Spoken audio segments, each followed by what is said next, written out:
أعوذ بالله من الشيطان الرجيم.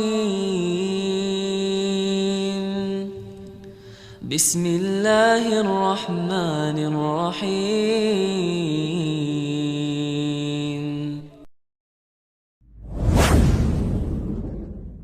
Ustaz, bolehkah mengucapkan niat ketika mau sholat atau wudhu seperti nawaitu? Ini sudah pernah saya jelaskan teman-teman sekalian. Kalau kita kembali kepada hadis Nabi SAW, maka belum pernah ada pengucapan lafadz.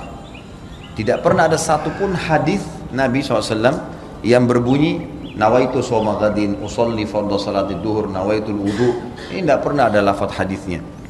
Dari mana ini? Ini dari teman-teman kita yang menisbatkan diri kepada mazhab Syafi'iyah di Mesir, tepatnya di Al-Azhar.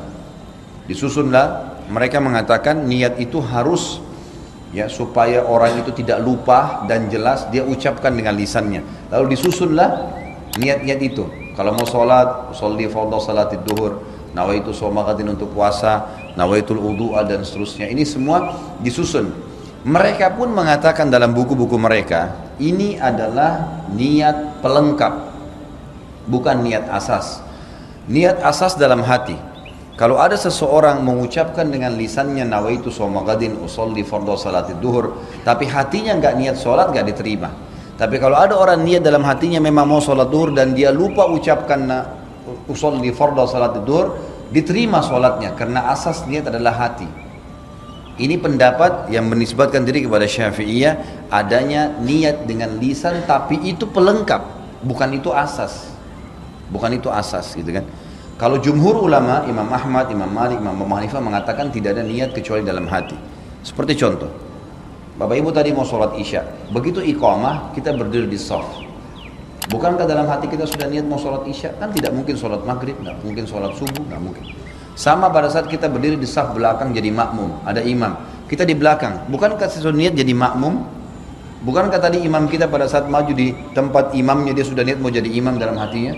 Ya itulah niat sholat. Dia tidak perlu mengatakan makmuman, imaman. Yang sudah jelas dia jadi makmum dia. Sudah jelas-jelas dia begini. Dia mau sholat duha. Dia berdiri mau sholat duha. Tidak mungkin dia niat sholat duhur. Itulah niatnya. Dan ini yang dikatakan oleh para jumhur ulama, bahwasanya niat tidak perlu dengan lafadz karena belum pernah ada dinukil dari Nabi SAW seperti itu. Satu-satunya yang disebutkan dan didengarkan oleh para sahabat itu adalah waktu Nabi SAW menyebutkan niat haji dan umrohnya. Itu pun ada sebagian ulama yang mengatakan itu bukan niatnya, itu termasuk dalam talbiyahnya. Dia bilang mengatakan labbaik Allahumma umratan. Ya Allah, aku niat aku menjawab panggilan umrahmu. Labbaik Allahumma hajjan, ya Allah saya jawab panggilan hajimu, gitu kan.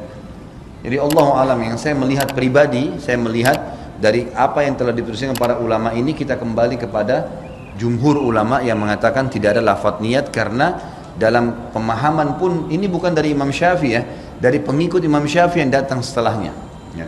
Karena Al-Azhar ini ada jauh setelah Imam Syafi'i, jauh. Imam Syafi'i tahun berapa? Tahun 204 meninggal dunia, gitu kan.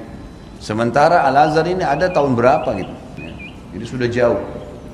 Makanya datang pengikut-pengikut yang menisbatkan diri lalu kemudian memasukkan dalam sebuah madhab. Allahu alam.